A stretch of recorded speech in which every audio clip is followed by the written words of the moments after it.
Hey everyone, welcome to One Flight Down Basement Beer Tastings. Going to do kind of a special episode here today. Today we're going to be doing some Scottish beers. Robbie Burns Day is coming up January 25th. Seems like as good a reason as any to do an episode on some Scottish beers. Well, I've just come down from the island sky. I'm a full big and a not too shy. Ladies shout as I pass by. Donald, where's your trousers? And the wind blow high and the wind blow low. Do the streets of my guitar go. All the lasses say, hello, Donald, where's your trousers? You might notice the theme song a little different there today. Still by the Dust Rhinos, who were wonderful enough to allow me to use their music in the opening and closing of the show. But this time it's a song called Donald, Where's Your Trousers, which I believe is like the national anthem of Scotland. Pretty sure that's true. Yeah. Before we get to the beer today, I just want to do probably the most annoying thing someone does on YouTube, and that's ask you to subscribe to this channel. Please do. We're sitting right now at about 93 subscribers. I got a goal. When we hit our 1 year anniversary, when we are 1 year down on January 28th, I'd like to hit that 100 mark or just surpass that a little. So if you haven't already subscribed to the channel, please do hit the little bell that lets you know, gives you notifications when the episodes are posted. Forward it to your friends. Dig deep into your hearts and your pocketbooks. Actually, you don't even have to dig in your pocketbooks. There's no charge to subscribe, although you would have to pay a little money if you want one of these sweet One Flight Down t-shirts. But that's a whole other thing, also in the description below, so check that out. And to make things interesting, as I said, January 28th, I'll be posting the 1 year down anniversary show. And between now and then, any new subscribers that I get, and anyone who comments on this video or any of my videos between now and the anniversary show going up, I'm going to put your names into a draw, and someone's going to win a prize. Now, what that prize is remains to be seen. It all depends if you're someone I can easily drop this off to your house, or, if I have to pay shipping to Kentucky or Scotland or something. But whatever it is, you'll be entered for a prize. We'll do the draw on the 1 year down anniversary show. All right, Scottish beer. Look, you can't do an episode on Scottish beer and not do a Tennent's lager, right? Tennent's lager, I think, is probably... I think it's the most popular beer in Scotland. I think this is the Scottish equivalent to, I'm not saying taste-wise, but Scottish equivalent to a Budweiser or something like that you see everywhere. It's, I think I read somewhere last night that I think something like 60% of the beer sold in Scotland is Tennent's lager. I don't know if that's true. I can't remember what my source was on that, but I'm the numbers around there anyway. I know when I went to Scotland in 2016, I had Tennent's a lot. It was everywhere. It was. I know it's the only beer I could get on the train when I took the train from Perth to Inverness. It was the only beer I could get, and I enjoyed it. So let's dig in and enjoy a Tennent's lager. Ooh, smells good already. I haven't even poured this yet, so this is promising. I haven't had one actually since that 2016 trip to Scotland.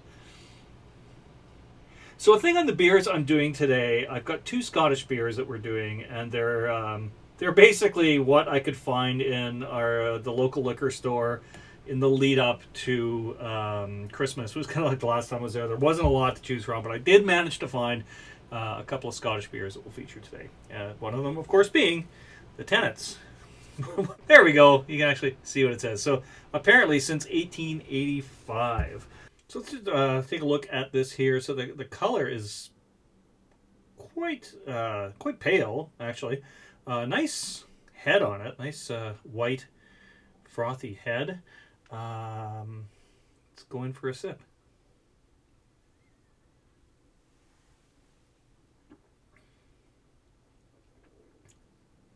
I was watching a beer video yesterday. I should have taken note of who this was so I could promote them properly. But they said really you should have your second sip before you really talk about the taste.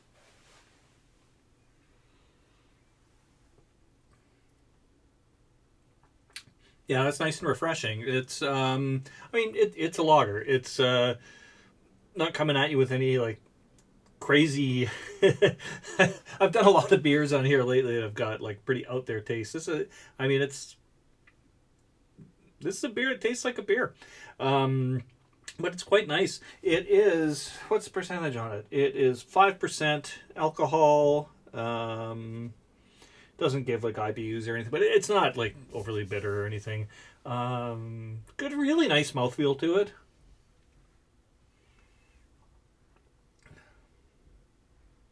Quite crisp.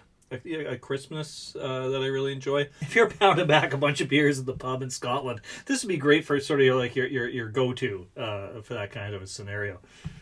And of course, the can design's quite lovely too. Not as lovely as the can designs in the 70s and 80s.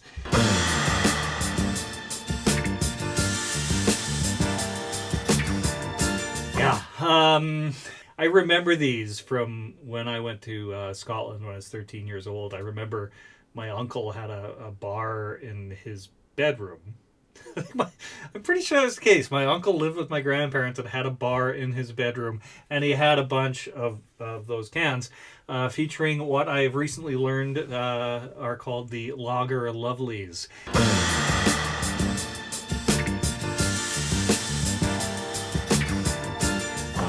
So yeah, that's they're collector's items now.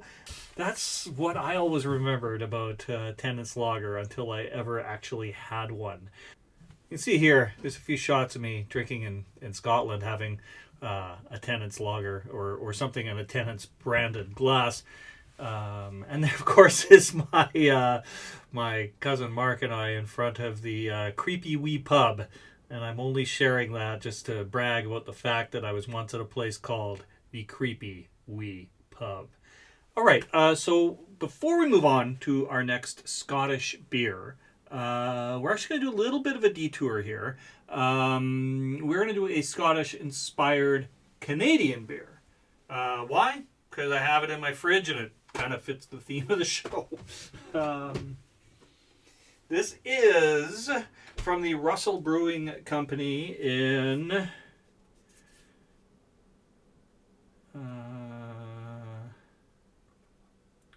Surrey, BC. Wow, that took me a while to get to that. This is a Wee Angry Scotch Ale.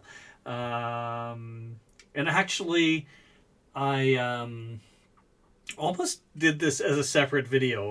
Actually, at Christmas time, recorded what was intended to be a short video to throw up on YouTube. And I completely forgot that the shorts are supposed to be filmed vertically, not horizontally, so I kind of messed that up. So I didn't know what to do with it, but well, let's watch it now. Oh, hey, didn't see you there. We have, this is my brother John McKenzie. John is the guy who did the logo of the t-shirts you need to buy. Just go on the little link on the bottom there and find that. And here's Debbie Peters, who's drinking a Guinness. She's kind of cheating. It's Christmas Day. John brought along the Angry Scotch Ale from the Russell Brewing Company in somewhere. Surrey, BC. They're from Surrey, BC. Delvinstown. So here we go. Here's a few of those. There are people off camera who are going to sample this as well, but Johnny and I are going to have one right now. And Deborah. Oh, yes, and I'll help. Nice to that. Cheers. Cheers. Merry Christmas. Merry Christmas. Cheers.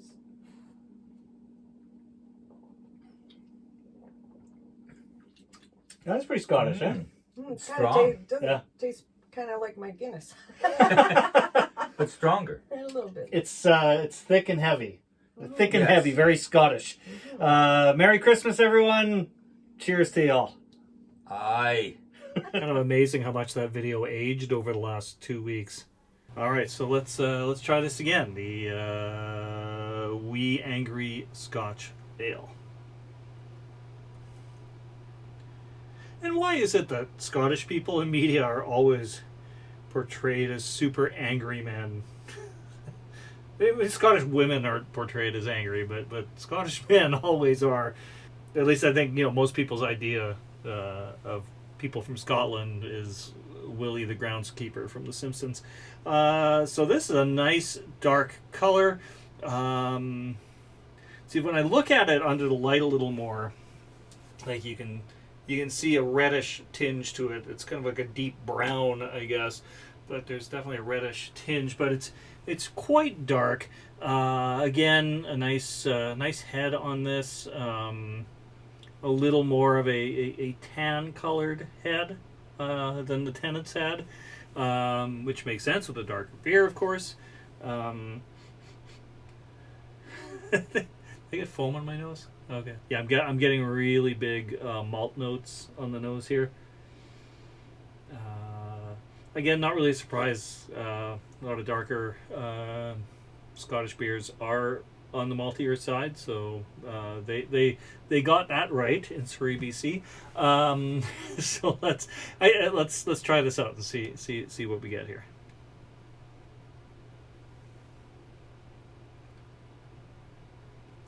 And again, you want to go for that second sip, right? Let's start doing the second sip thing.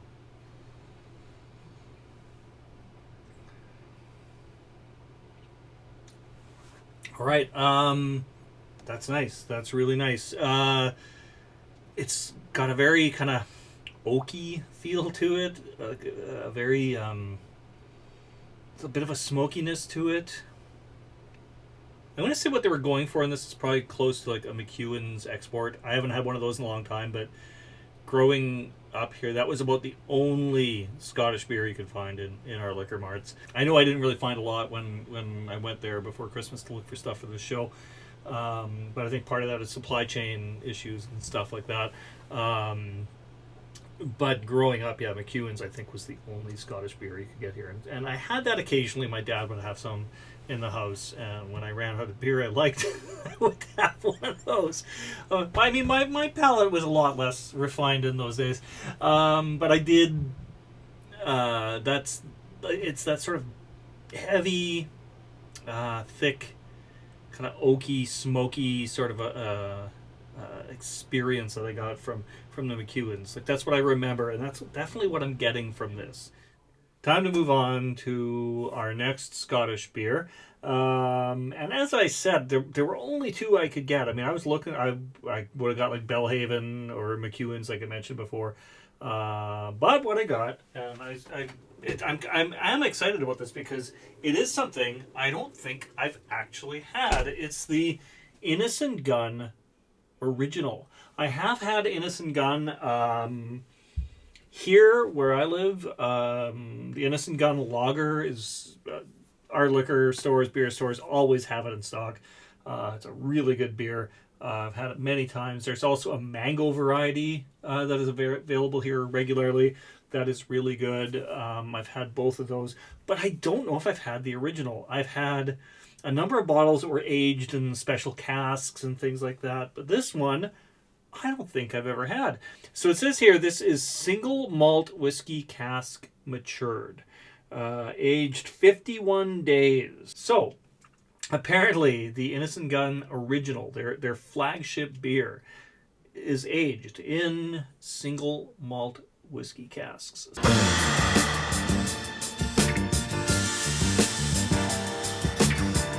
Definitely looking forward to this one. Oh, look at that. Look at all that activity, and no spillage. No spillage so far. I still have to pour it in here, so let's see how this goes.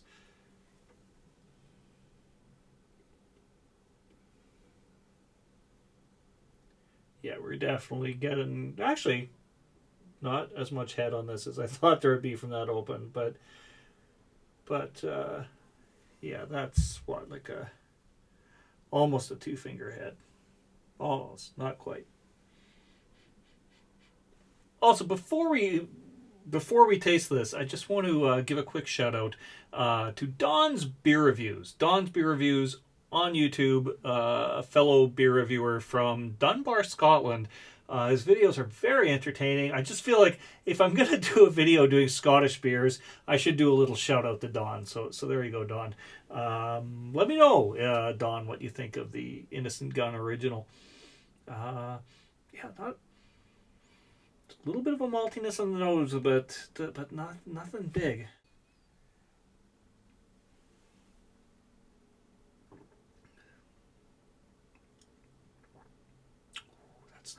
That's really nice. I don't want to say anything till that second sip, though. So just you hold on. Oh, yeah, that's nice.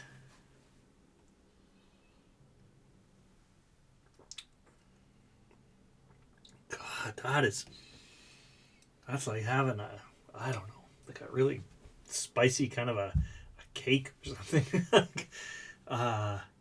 Yeah, there's some spice to that. That is nice. And the whiskey cask taste isn't super strong here. I've had a lot of beers that are aged in whiskey barrels that I find the whiskey taste is really overpowering. But in this case, no, I'm really enjoying this. That's a damn nice beer. Like, it's a bit of spice in there, but there's also like a bit of sweetness that is really nice. What else can I tell you about it here? It is Scottish Golden Beer with hints of vanilla, toffee, and oak. 6.6% alcohol. Yeah, that's all it really says. Innis Gunn is, I think, a newer brewery in Scotland. Like not like Tennent's. I mean, Tennent's has been around. Well, the lager's been around since 1885, and I think the brewery itself dates back even further than that.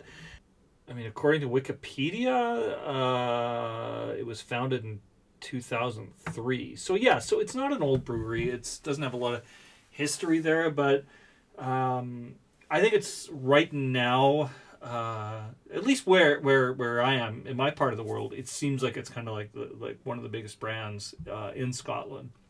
At least it's what we can get here. Occasionally I see Brewdog in Winnipeg as well, but I think that's probably coming more from their Columbus, Ohio locations.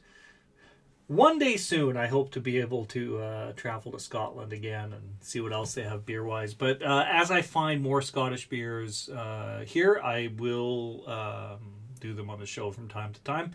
We will be back. January 28th will be our next episode. I might sneak in a short or two before then, but January 28th is 1 year down. That's right, I've been doing these videos for a year now. When I did the first one, I just did it because I was bored one afternoon, and I'm still doing it. It gives me an excuse to drink alone and talk to myself, I guess. But yes, we will be back then for that episode, so please tune in for that. And yeah, subscribe, comment down below.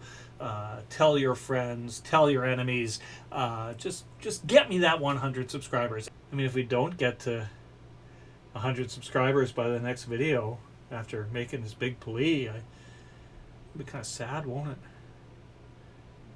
You don't want me to be sad, do you? Cheers, everybody. Well, I've just come down from the island sky. I'm up moving and I'm not too shy.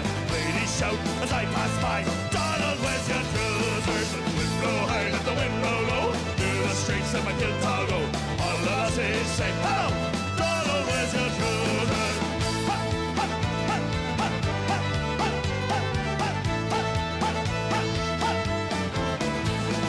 Lassies love me, everyone